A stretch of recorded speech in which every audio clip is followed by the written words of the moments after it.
Active in over 130 countries, with over 100,000 volunteers, over 7 million young people have done the award to date. Hello, I'm Oscar Sabakti, and I'd like to welcome you to the International Award for Young People. This is a fantastic program of self-development that challenges young people everywhere to explore and discover their full potential. Behind the program's outstanding success is a global network of experienced leaders who are responsible for the good and consistent governance required in every country that is licensed to operate the award. I welcome you to this global family of over 1,000 directors and trustees whose commitment and good governance is transforming the lives of young people everywhere. One word. I think I would be saying wow. Self-satisfaction is the word. But I'd say it's life-changing. I would say it's challenging. Or capacity building. It is very personal. Empowering. Perseverance. It's a challenge. Inspirational. Transforming. Togetherness.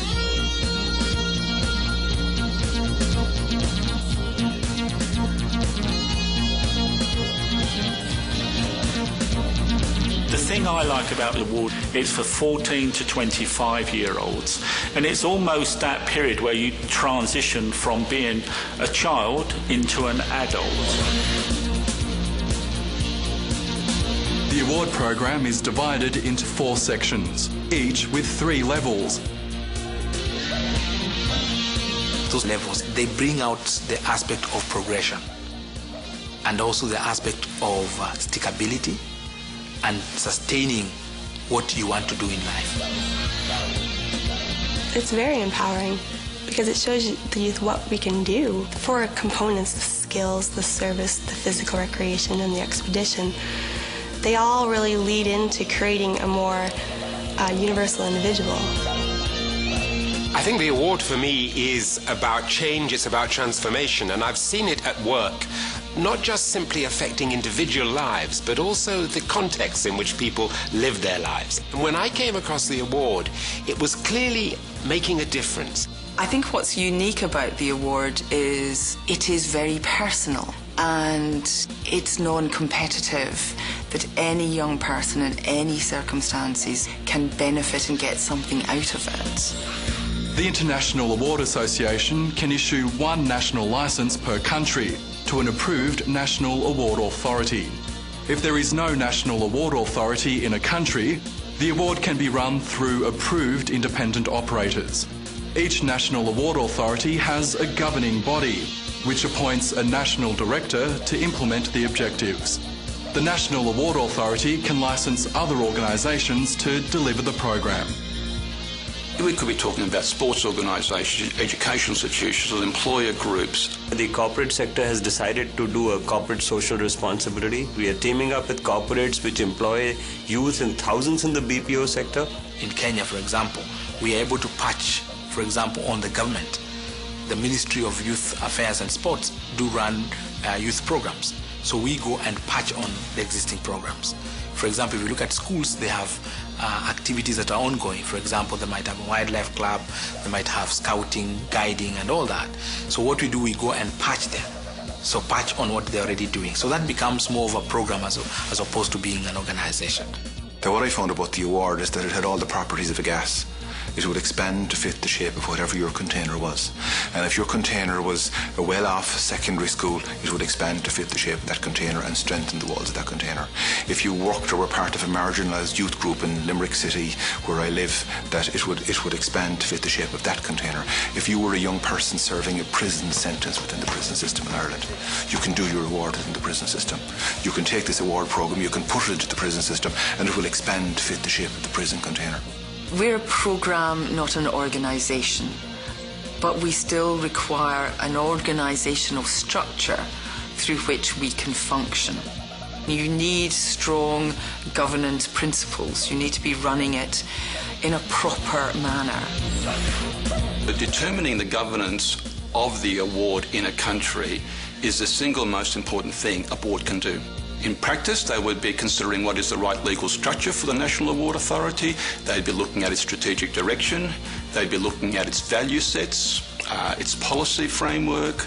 board structure, resources to their staffing or to their volunteer base.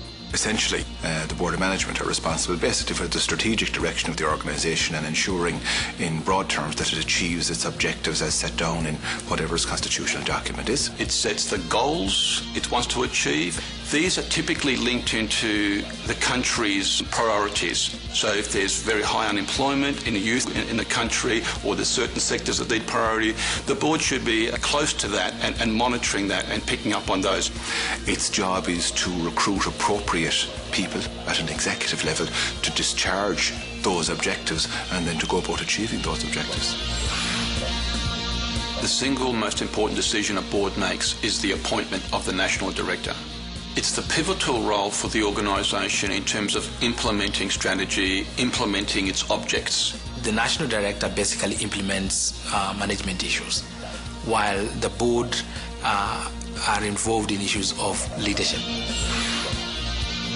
Accountability, I think, is the most important issue. To make sure that we're transparent in our operation and we're accountable to our stakeholders. So that would be, most importantly, the participants in the award program, their leaders, parents, and corporations who donate so generously to the award program. If you're giving money, you want to know that it's going to be used properly. If you are a beneficiary of that service, you want to know that it's being delivered to the highest possible standard. And governance is about achieving that. It's about creating an atmosphere, a context in which people do their work.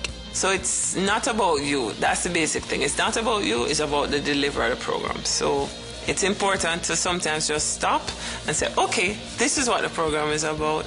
This is how I'm to deliver it. I think then having an understanding of how the organisation, if it's an organisation that's already standing, how it discharges its business, to have a look at the Memorandum of Association, to have a look at the Articles of Association or its constitutional or charter document and find out exactly what is it the organisation says it is meant to be doing. And then by talking to people or by reading annual reports or by whatever mechanism actually find out what then is the reality. Is there a congruence between what's said and is there a congruence between what actually is done on the ground on a regular basis? Every 3 years there's an international gold event which is hosted by a selected country, and at that event they nominate 12 youth representatives to sit on the International Council for 3 years, and it gives an opportunity for the council to have a youth perspective on events and ideas that they have. We influence policy making for the international award on behalf of young people, and we represent the voices of young people in the International Council. We say we're transforming lives, but are we really? And we're getting initial indications from that research that in fact we really are. We're making a difference in high school completion, university completion, better health practices, more participation in physical activity, a desire to serve their community. Government has a serious agenda on issues of young people. And so you need to partner with government. You also need to help government to understand the importance of involving young people in areas of leadership development so that it contributes to the socio-economic development of the nation.